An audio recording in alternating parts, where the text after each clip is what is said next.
from Hollywood, it's time now for Edmund O'Brien as... Johnny Dollar. Dr. Colby calling back, Johnny. Oh, yeah, Frank. How am I? Oh, you've fallen behind. You'll need boosters for diphtheria and smallpox, typhoid, cholera. And if we can find room, why, we'll bring you up to date on your tetanus. Oh. Well, where do I get them? We'll have it all right here in the office, or I can stop by on my way home. Well, that's not what I mean, Frank. It takes a long time to get to Haiti, and those plane seats aren't very comfortable at best.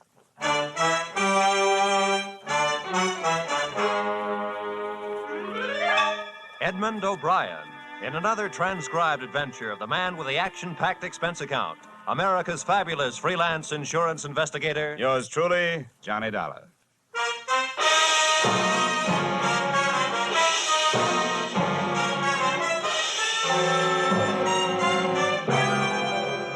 Expense account submitted by Special Investigator Johnny Dollar to Home Office, America Federated Life Insurance Company, Hartford, Connecticut.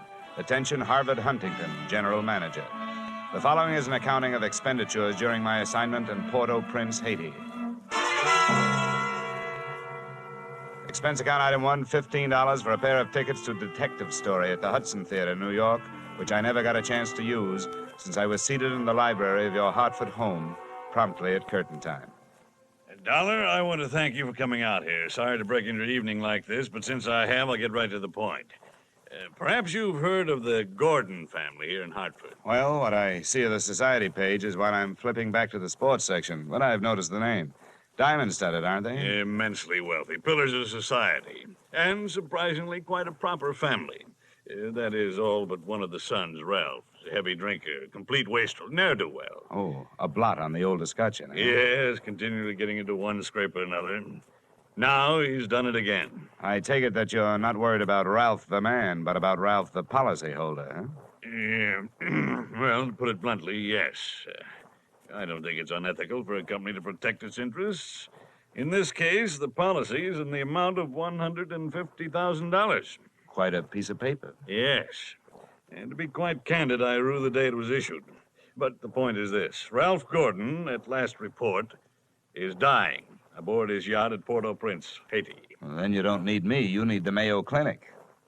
Dollar, I hesitate to even mention this in the presence of a sane man.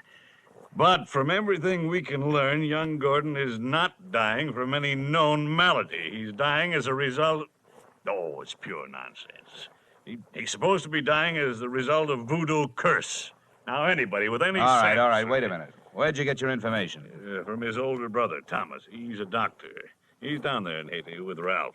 Now, I want you to go down and debunk this thing, Dollar. Find out what's wrong. Why, any sane man knows there's no such voodoo. You don't believe in it, do you? No, not unless I see it working. Expense account item 2, $148.70, Hartford to Port-au-Prince via airplane. Expense account item 3, $32.50, tropical clothes. And item 4, $25 spent while I browsed the waterfront bars in Port-au-Prince, looking for somebody who knew where the Gordon yacht was moored. When I found him, he not only knew that, he knew everything. It don't matter what you want to know about this blasted island. Ask me first. My name is Cap Regan, and I've been here since before repeal. Give up my citizenship, I did, with the help of a couple of prohibition agents. And I figure on sailing out my final days right here. What do you want with the Gordon craft? I want to see the owner, Ralph Gordon. How do I get to it? I reckon you pay me to row you out to her. My dinghy's down to the foot of the pier, just a short hail from where we're at. Well, good. Come on, let's shove off. Just wait till I down my ration here. That'll put me in ship shape. What'd you say you wanted with that schooner? You figuring on buying her? Oh, thank you for the compliment. If I bought a boat today, it'd have to be a surplus life raft. I told you I want to talk to Gordon. A friendly visit or the other kind? Uh-huh. I'm beginning to see how you know so much about this island. Well, never question, never learn. Remember that, Summy. This way, we veer off to starboard. Yes, sir. Never question, never learn. Look, I'm an insurance investigator. A company sent me down here to look things over, including Gordon. Something wrong? I don't know yet. What do you know about it? Here, a jugful, sonny, a jugful. Stood into the harbor about 2 months back. No sooner dropped his hook than his crew started taking the pierhead leap. Everybody jumped for the bosun, for reasons of his own. What was the matter with Gordon? He was off seas over all the time. And you navigate with sextant, a compass, and parallel ruler, sonny, not with a double shot and a water chaser. Get the drift? They were afraid to sail with him? Oh, that's the line of it. If you'd ever piled into a reef, you feel the same. Oh, yeah, here we are. Now, there's my dinghy down at the bottom of the ladder. And there's Gordon's yacht out there, you see her? The tug is passing astern of her now. Yeah.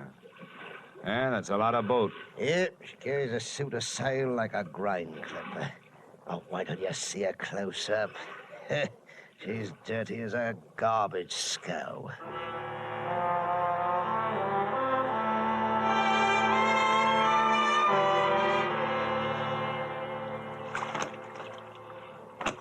All right, give her a hail now, sonny. You're close enough. Hey! Anybody aboard? Hey, aboard the yacht. Anyone home? Yes? What do you want? If the ship was dirty, I didn't notice. It may have had good lines, too, but it couldn't have touched what stood still at the rail, wearing clam diggers, an off-the-shoulder T-shirt, and a Caribbean tan. There's a trim for you. That'll be his wife. Can I come aboard? Who are you? What do you want? I'm Johnny Dollar from Hartford. I want to talk to Ralph. Oh. Why, yes, then. I guess you'll have to come aboard. Yeah. I'll swing the stern into the ladder. There you be. Well, steady now. Okay, Cap. You wait for me, huh?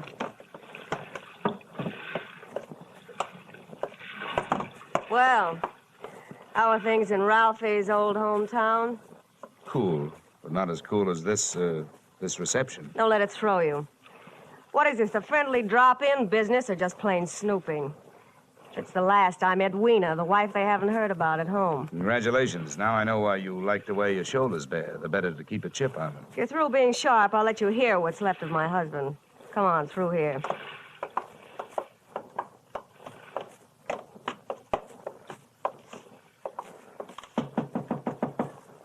Hey, Ralph. You got a visitor from Hartford. Get away from this cabin, you gold-digging little chiseler. You take your visitor with you. Well, there you are, chum. He's got the door locked. It'll stay that way till he runs out of wine. You heard enough? Yes, enough to know how you acquired your charming attitude. Forget it. I walked into it with my eyes wide open. Let's get back out on deck. The light's better for throwing barbs at each other. Sure. Sounds like fun. Well, do I have to help you off the boat? Not until you help me by answering some questions. I'm an insurance investigator. I was sent down here by the company that holds a policy on your husband's life. What should I do? Faint? The story they got was that Ralph was dying from some kind of a voodoo curse. They don't believe it, and neither do I. Why not? It might be true. Oh, some old guy, they call him Papa Luau, came out to the boat. He yelled some things at Ralph, and when Ralphie threw a bottle at him, he swore he'd put a curse on him. Hey, how did they hear about it back in Hartford? Ralph's brother, Dr. Thomas Gordon, told them. You know him? Yeah, we hate each other. I wonder why he'd tell them. Well, maybe because he thought somebody who'd be better off with Ralph dead was using Papa Luau's curse as a cover-up. How would you stand as his widow? Get off this boat. Get off. What's the trouble, Eddie? Oh, Em. Yeah, come here, will you? Who's the boarding party? Just get him off, Em. Sure, honey. Well, mate, do you walk in or dive? Save your strength for the last scene, Goliath. I was just leaving.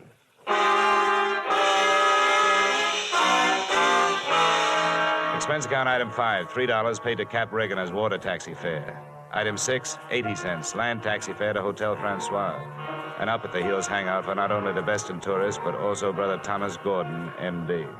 Please make yourself comfortable. Could I offer you something? Nothing but some brotherly advice. Certainly. I feel like a stupid fool for not being able to handle this thing myself. So now that you're here, call on me for anything. First, have you seen Ralph? I tried to, but he locked himself in his cabin. Tell me, as a medical man, how do you digest this voodoo curse story? Why, it's ridiculous. Good heavens, this is the 20th century. I do think that science doesn't know everything it would like to know. Voodoo, black magic. There are stories, supposedly true, but any victim would have to have a highly susceptible mind. And I know my brother, Mr. Dollar. His mind is susceptible only to his own whims and fancies. And what's the matter with him? That's it, I don't know. He's drawn within himself and seems to be searching almost insanely for escape through alcohol. Hasn't anybody thought of putting him on the wagon? It's a horrible idea, but it works. I don't think this is the time for it. He's suffering mentally and needs release. Well, that leaves us only one thing to think about, and no matter how thin you cut it, it's still voodoo. I'm a man of science, Mr. Dollar. I'd make hypocrisy out of all my knowledge and training if I attacked the problem from that direction. But, please let me know what you find. Expense account item 7, $4, rental of horse and cart, in which my walking tourist guide, Cap Riggin, and I jolted out of town in search of Papa Noir. Something made me feel like I was riding my last mile in a tumbril en route to the guillotine. The moonlight was fighting a losing battle against an army of storm clouds that was sweeping in. And then to make it worse, I heard a drum. Hear that, Sonny? Yeah, sort of a tired Gene Krupa. Means we're getting close to Papa's quarters. Is he the only one around here? Yep, none of the good Ogans performs in his territory. He's too mean. Oh, great. And that ain't no galley news, it's the truth. I tell you, there's lots of black magic, so-called. It's nothing but tourist bait. But Papa, he's a genuine article. Let me tell you about one fella he loaded a curse onto. He was a native, and before he got through with him... Cap, please. You keep your mind on your driving, and I'll keep mine on pleasant memories. Well, I ain't got no more driving to think about. What's the matter? That's the path over there by that gnarled old tree. From here on, you plot your own course. This is close enough for me. Me too. Say, wait a minute. How do I know I can't put a curse on him, huh? I never tried. Smooth sailing, Sonny. The path led along the edge of a field of sugarcane, and on the other side of me was a solid wall of jungle. First, I smelled some feathers burning. Then I heard the chant. There was a door in the wall of jungle that led to a small clearing, and before the moon was smothered by another cloud, I saw a shack. Smoke curled out through an open door, and I could see the glow of a fire on the floor inside. Hey, Papa! I want to talk to you. Who is come to the house of Papa? Well, my name wouldn't mean anything to you, but what I have to say will. Can I come in? Entree. What are these words of so great importance as you wish to interrupt, Papa? All I know about voodoo is that I don't believe it. Legba. Legba. I've come to you because I haven't got any answers from anybody else. I want to know what's behind this so-called curse you put on Ralph Gordon. You not believe. You like me make you believe. Ralph Gordon, he died. Tonight, in the wind and rain. And for you, I have magic now. See my fire? You will believe the smoke. Now, believe.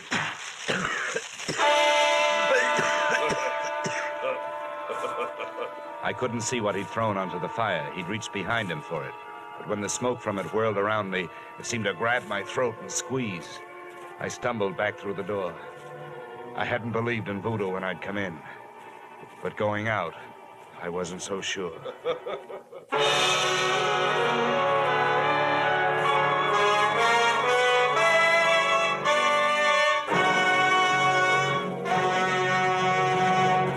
We will return to the second act of yours truly, Johnny Dollar, in just a moment.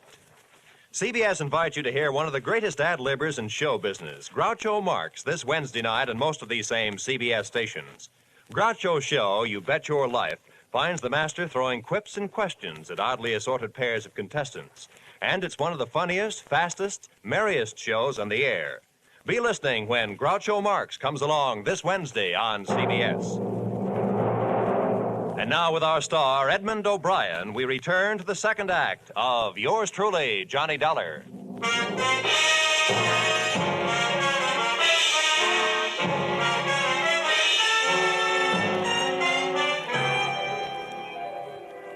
My throat burned. I staggered around in the heavy jungle air, and when I could breathe again, I gulped in enough to lift the Graf Zeppelin. When I got back into the shack, he was gone. He hadn't left much of what he'd smoked me out with, but he'd left enough. A few shreds of photographic film on the dirt floor. And film made of cellulose and nitrates not only takes pictures, it puts out nitric oxide and nitrogen dioxide when it's burned. A combination that would live up to the demands of any gas chamber.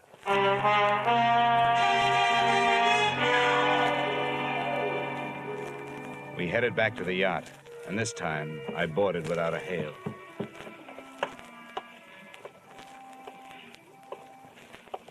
I'm telling you, Em, we can't go on with this. Well, this tops it. You having a change of heart. Well, that's what happened. I'm not so sure that makes any difference. Maybe you're in too deep to back out. How would you like it if I spilled the whole thing? Oh, what difference does it make? It'd be better than landing in a Haitian prison with your motives showing. Think it over, Angel. I'll be in my sack when you make up your mind. Em, how wrong you can be. See you later, huh? What are you doing on this ship? Get off. Oh, no. Not after that intriguing conversation I just heard. How much did you hear? If I added it to the gas assault Papa Luau threw at me, it'd be enough to nail you and Loverboy here for conspiracy to commit murder. I don't know what you're talking The about. point is, I know what you two were talking about. Listen to me. You've got to believe me. I don't have to, but try me anyway. I admit that Em and I... Well, I did get involved with him. It was because Ralph turned into another man after we were married. This probably marks the first time in history that an icicle melted in Port-au-Prince. Please, let me finish. When my marriage went to pieces, I had to do something or go crazy. To see Ralph drinking up all the champagne on the island was just more than I could take. I was going to divorce him and leave with Em, but we weren't going to murder him. You know, Chapter 1 has so many holes in it, it could have been printed by a punch press. You don't worry about landing in prison with your motive showing when all you're planning is divorce. You do when people are waiting for your husband to die under mysterious circumstances. That's why I was trying to make Em go away. If Ralph died, who would look any farther than the erring wife? Unless Em was hiding something. Can you lock this cabin from the outside? Yes. What are you going to do? You aren't going to lock me in here. No, just your playmate. You're coming with me. Where? To Papa Luau's. I want to hear what kind of a story you tell in front of him. You don't believe me. No. With $150,000 at stake, I don't even believe myself.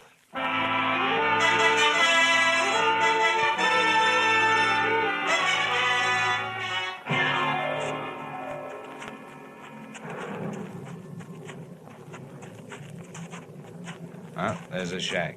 You go in first. May not be heroic, but it's the best way I can think of to catch his reaction when he sees it. Come on, go ahead. Go on in. Who is it come to Paplua's door? Who are you, woman? Well, Mr. Dollar, are you satisfied? Not quite. And you did not believe. Why you are here?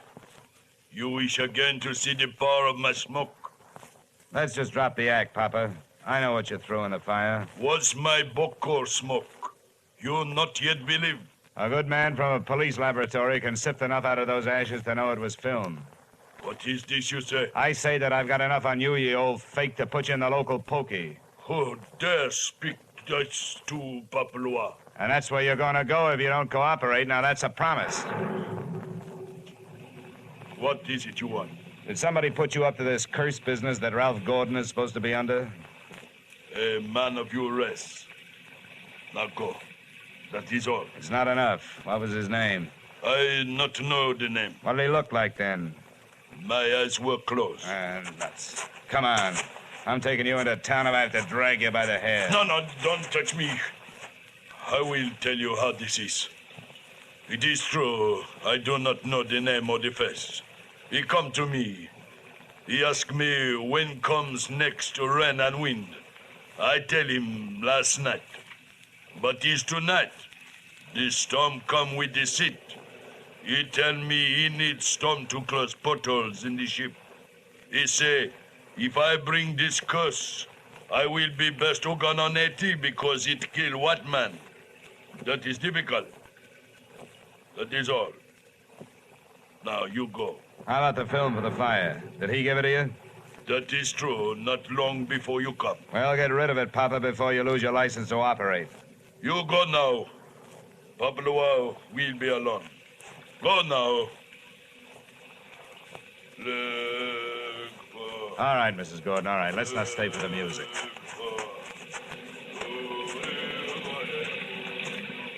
Could you make head or tail of what he said? What goes into your husband's cabin? Nothing but food and wine. Mostly wine. Who fixes his meals? I do. Our cook left us. Yeah? Where does the wine come from?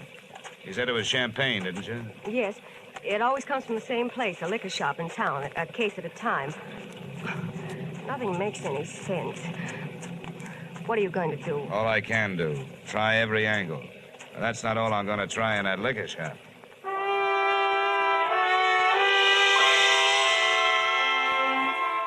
Expense account item 8, $4.50, 2 quarts of rum, the purchase of which helped loosen the tongue of the proprietor who had been supplying Ralph Gordon's champagne. And the words that poured out weren't exactly intoxicating, but they sent me staggering to the nearest phone.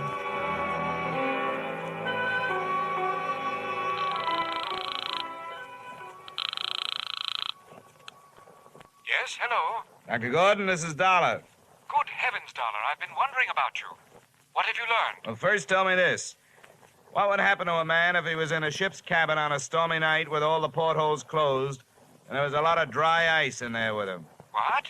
What was that? A small room, no ventilation, a lot of dry ice. A lush, maybe passed out. What would happen? Good Lord. Dry ice is solidified carbon dioxide. If enough of it evaporated into the room... The lush would not be bothered by a hangover the next morning because he wouldn't wake up, right? Exactly. The gas, although not toxic, would force the oxygen from the atmosphere, and the result would be asphyxia. What are you getting at, Dollar? Well, that curse your brother is suffering from is very scientific. The champagne he's been getting has been chilled by dry ice, about 5 pounds per case. One went out just before the storm broke. Good Lord. It may be just coincidence, but Ralph's wife and that bosun... Yeah, I know. For a bosun, he'd make a very good chemist. They sent for a pull motor. If it's too late for your brother, maybe I can use it.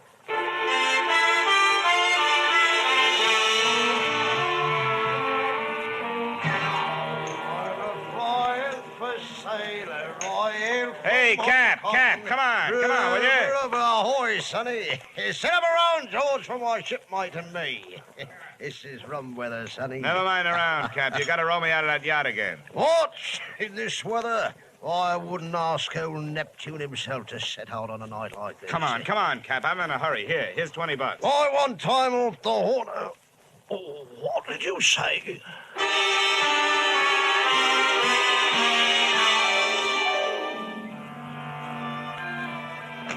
I didn't think it could rain any harder than it had been, but it did. Visibility was 0. But about 20 minutes out, Cap spotted her riding lights. There she lies, sonny.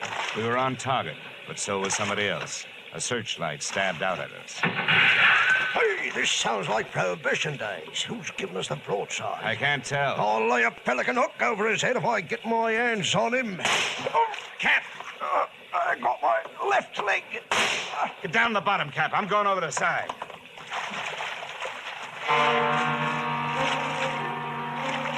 There was nothing to do but swim, so I swam. I tried to remember how many shots had been fired, and that's where I made my mistake. There was a lull in the shooting, which I took to mean that the gun was empty, so I thrashed my way to the ladder. But when I got there, the first thing I saw after I'd shaken the water out of my eyes was the muzzle of a rifle. The face looking down the barrel at me belonged to Brother Thomas Gordon, M.D. Sorry, Dollar. Killing you wasn't in my plan. But now it'll have to be done. I was waiting for a bullet to come my way, but instead the doctor did. Are you all right, Dollar? I'll thank you later for spoiling his aim. Forget it. That's me, big-hearted M. Say, get a boat hook on the doctor. He's our prize fish. Don't let him get away. I grabbed a fire axe out of its case on my way to Ralph Gordon's cabin. If it needed ventilating, I knew one quick way to do it. I didn't check for oxygen. I took a deep breath, held it, and went in. The cabin was littered with wine bottles, and in one corner, in an open case, was the dry ice that was in the process of cooling Gordon off for good. He was stretched out on his bunk. I hefted him to my shoulder and used the last of my breath getting him out of there. What's the matter with him? Come on, help me to get him stretched out. Right. Come on, give me a hand, will you? Yeah. Maybe we can save a policyholder. All right. 1, 2, 3, 4. 1, 2, 3, 4. 1, 2, 3.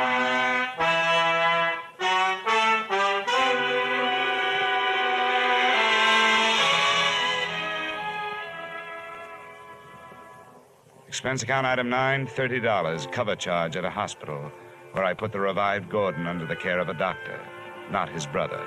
His brother happened to be resting in a jail cell at the time, waiting the formal charge of attempted murder, motive, the family fortune.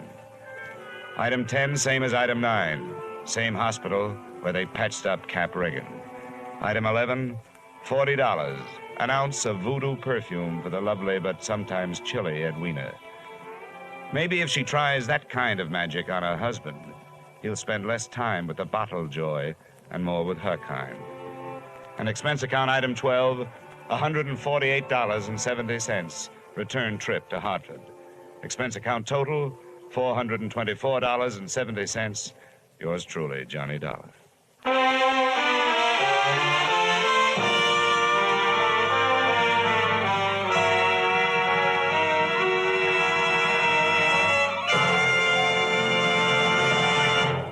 Yours truly, Johnny Dollar, stars Edmund O'Brien in the title role and is written by Gil Dowd and David Ellis, with music composed and conducted by Leith Stevens. Edmund O'Brien may soon be seen in the Columbia picture 711 Ocean Drive.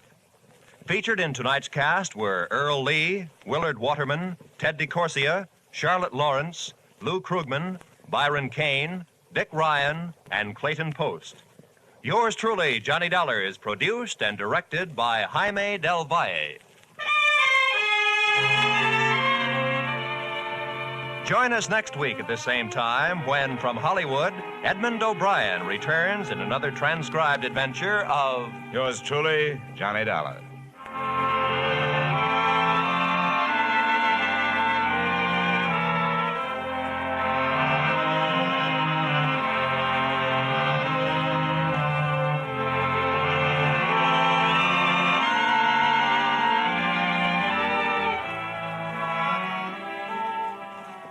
There'll be a bright new show on CBS this Wednesday night.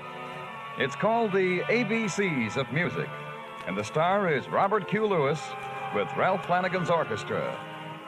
You'll find Robert Q. and Ralph Flanagan taking over while Bing Crosby is on vacation. So join them on most of these same CBS stations this Wednesday for the ABCs of Music.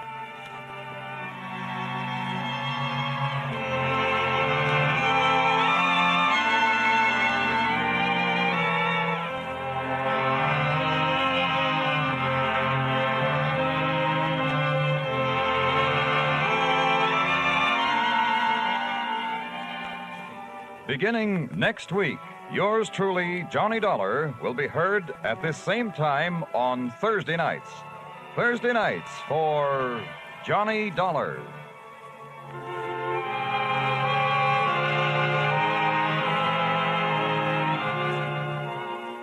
This is CBS, where you hear suspense every Thursday night, the Columbia Broadcasting System.